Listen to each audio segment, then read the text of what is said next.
I hate being alone here, but the only sustained interaction I want to maintain is the writing lab. I can't leave this place. The ghosts all know where I am. I asked Stanley Kubrick why all these ghosts were showing up in my life now, and he said this place is a portal. I rolled my eyes. What place? This apartment, this building, Hollywood? Stanley said, deadpan, yes. Why do I let him torture me like this? Why me? I asked. So are you, Stanley replied.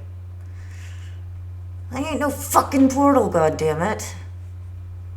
I wish I could say the ghosts only show up when I want them to, but River Phoenix was badgering me about writing to Joaquin before he gave up and went over to watch his nephew, just like I asked him to. Coolio was ranting about Weird Al to me until he realized I'm not writing to his family for him. I don't want to seem like I'm trying to exploit anyone, and I effectively believe the ghosts are all in my head. I think Stanley is just here entertaining himself. The morning after Coolio died, I woke up and watched the video for Gangsta's Paradise. I started sobbing almost immediately.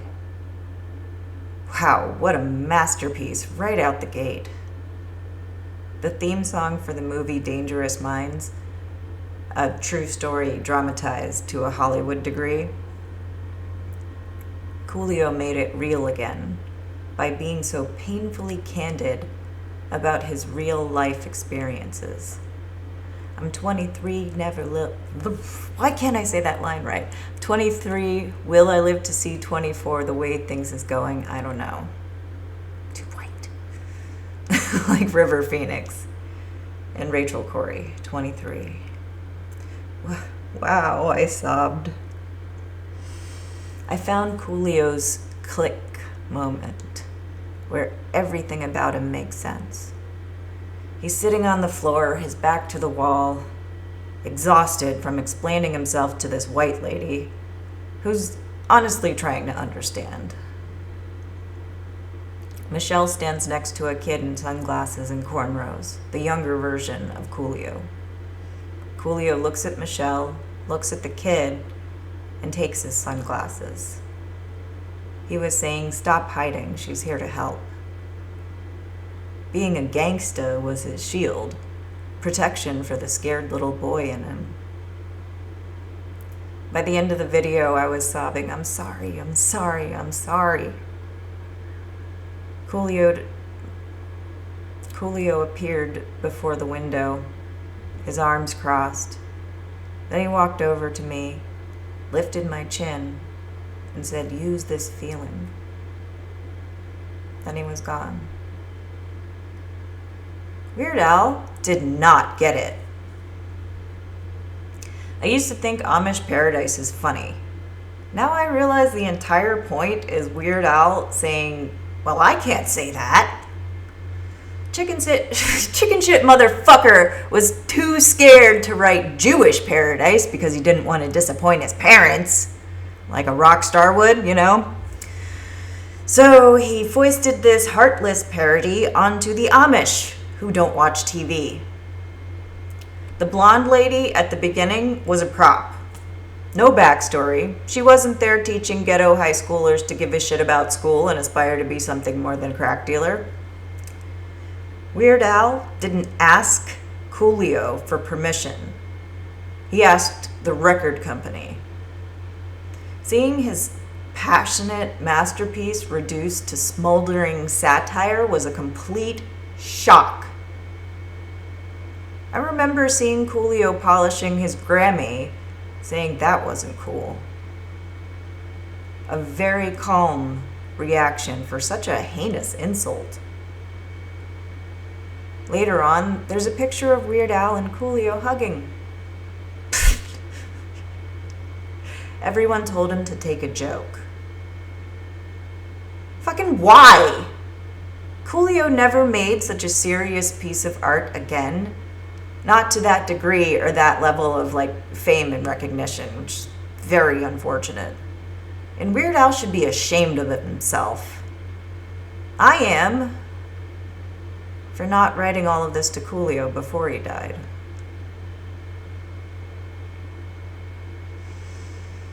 Coolio is on my lullaby list of people who died shortly after reading my writing. I think he saw me as the white lady teacher who wanted to help the downtrodden among us. Coolio died the day after they kicked me out of the apartment next door, where I'd broken in because the air conditioner in this one is broken.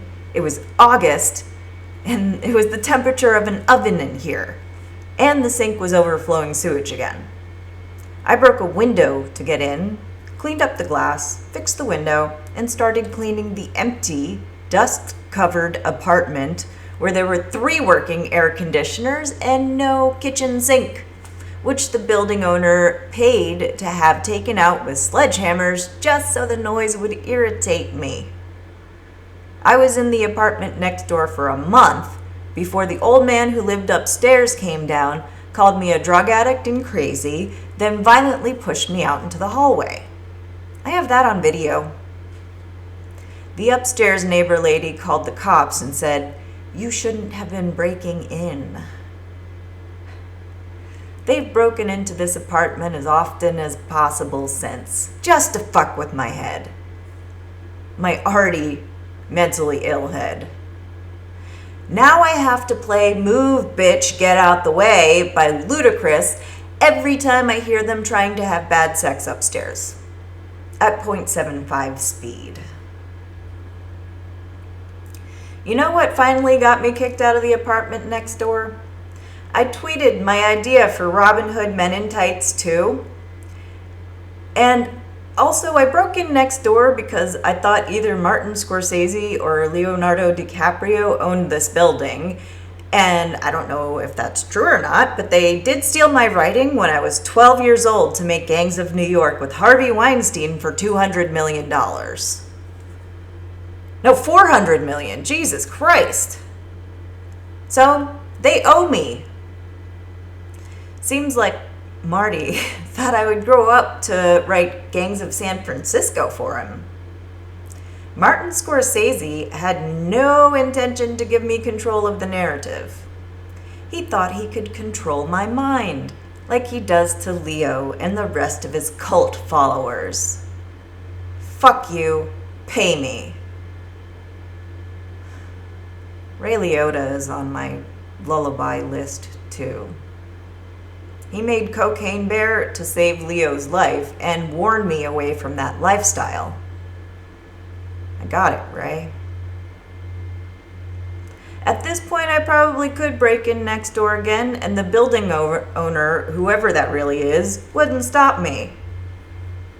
The upstairs neighbors could call the cops again, but the cops let me stay in this apartment last time because my address is here on my ID. So the cops made some wild excuses for me breaking in next door, which I appreciate. They didn't say whether they believed me or not, but it's clear they didn't want to take me to jail. I explained the situation with Leo and Scorsese. The next morning, the upstairs neighbor lady was waiting right outside my door, and the old man came barreling down the hallway at me. "This is how she was breaking in," the neighbor lady said, indicating the not broken window to him. They already knew that. They're watching me in here. They knew when I was about to leave the apartment. I didn't talk to them. I still don't. The neighbor lady was trying to bully me. She's so dissatisfied with her life that my life has to be made worse than it already is. Her cuck husband is in cahoots. These people need to get their own lives. I have actual work to do. They're hindering my progress, not ending it. I should probably wait to break in next door until I have witnesses. I should own this fucking building by now. Just give it to me. I won't sue then. Otherwise, a lawyer could talk me into a lawsuit very easily, especially considering the video of the assault. Stanley Kubrick has not been helpful with making Hollywood connections so far. I'm going to send out the Writing Lab proposal video today with a cover letter summarizing the process and the offer. I don't think Leo's manager or anyone associated with him is ever going to talk to me unless I have a lawyer or some kind of representation. Since I nominated Brad Pitt to invest this insanely low startup cost of $10,000 plus expenses, I'll send this video to his lawyers first, but how long do I wait for them to respond? Seriously, I'm asking. It's been over 4 fucking years here, and I can't wait around for anyone to realize this is a good idea. I feel like I'm guessing friggin' Rumpelstiltskin over here.